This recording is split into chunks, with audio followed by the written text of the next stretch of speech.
বিশ্বনবী মুহাম্মদুর রাসূলুল্লাহ সাল্লাল্লাহু আলাইহি ওয়াসাল্লাম ইরশাদ করেন, যে ব্যক্তি সকাল বেলা তিনবার তেলাওয়াত করবে আউযু বিল্লাহিস সামিউল আলিম মিনাশ শাইতানির রাজিম, এরপরে সূরা হাশরের শেষ তিনটি আয়াত তেলাওয়াত করবে, রব্বুল আলামিন ওই ব্যক্তির জন্য ৭০,০০০ ফেরেশতা নিয়োগ দিবেন যারা সারা দিন ওই লোকের জন্য মাগফিরাতের দোয়া করবে।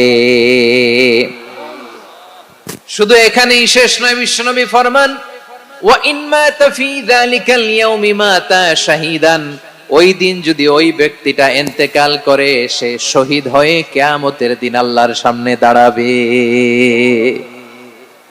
সকালবেলা যদি পড়েন তিনবার আউযু বিল্লাহিস সামিউল আলিম মিনাশ শাইতানির রাজিম তিনবার পড়ে সূরা হাশরের শেষ তিন আয়াত যদি তেলাওয়াত করেন, তাহলে আপনার জন্য আল্লাহ তাআলা ৭০,০০০ ফেরেশতা নিয়োগ করবে। সারা দিন তারা আপনার জন্য মাগফিরাতের দোয়া করবে, আর ওই দিন ইন্তেকাল করলে আল্লাহ তাআলা শহীদ হিসেবে আপনাকে কিয়ামতের দিন দাঁড় করাবে। সুবহানাল্লাহ, এত আস্তে। আবার সন্ধ্যাবেলায় যদি পড়েন সারা রাতের জন্য ৭০,০০০ ফেরেশতা মাগফিরাতের দোয়া করবে। ওই রাতে মারা গেলে শাহাদাতের মৃত্যু নসিব হয়ে যাবে। এজন্য এই দোয়াটা পড়ার দরকার আছে না নাই? আযকারুস সাবাহি ওয়াল মাসা, সকাল সন্ধ্যার যে জিকির, এই জিকিরের অন্তর্ভুক্ত করে নেবেন এই ওয়াজিফাটা। যে হাদিসটা বর্ণনা করলাম সুনানে তিরমিজির হাদিস, যদিও হাদিসটা সনদের দিক থেকে দাঈফ, কিন্তু মুহাদ্দিসিনে ইকরাম বলেছেন যেহেতু এটা ফাজাইলুল আমালের হাদিস, এটা পড়ার ক্ষেত্রে কোনো নিষেধাজ্ঞা নাই, এটা পড়া যাবে। সো সকাল সন্ধ্যা যদি সুযোগ হয় এই ওয়াজিফাটা যেন আমরা পড়ি। এই তিনটি আয়াতের ভেতরে আল্লাহ তাআলা তার ১৪টি গুণবাচক নাম উল্লেখ করে দিয়েছেন।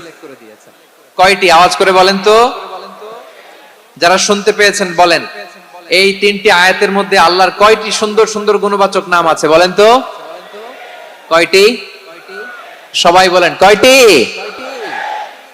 ১৪টি গুণবাচক নাম, চমৎকার চমৎকার নাম। যে নামগুলো যদি আমরা আজকে পড়ি, শুনি, জানি, আল্লাহ তাআলা সম্পর্কে ব্যাপক ধারণা, ইন ডেপথ, আমার রব সম্পর্কে ইন ডেপথ নলেজ নিয়ে আজকে আমরা ফিরতে পারবো ইনশাআল্লাহ। বলেন সবাই। আসুন আমরা আল্লাহ তাআলার এই চমৎকার চমৎকার ১৪টি নামের ব্যাখ্যা বিশ্লেষণ আজকের এই তাফসীর ময়দান থেকে জানি। প্রিয় ভাইয়েরা, আল্লাহর অনেক সুন্দর সুন্দর নাম আছে, আমাদের উচিত এই নামগুলো দিয়ে আল্লাহকে ডাকা। ভাই, তোমরা যদি ড্রোন একেবারে আমার মাথার সামনে নিয়ে আসো তাইলে হবে? একটা নিরাপদ দূরত্বে রাখতে হবে, এই ড্রোনের সাউন্ড যেন আমি না পাই, সেফ জোনে থাকতে হবে।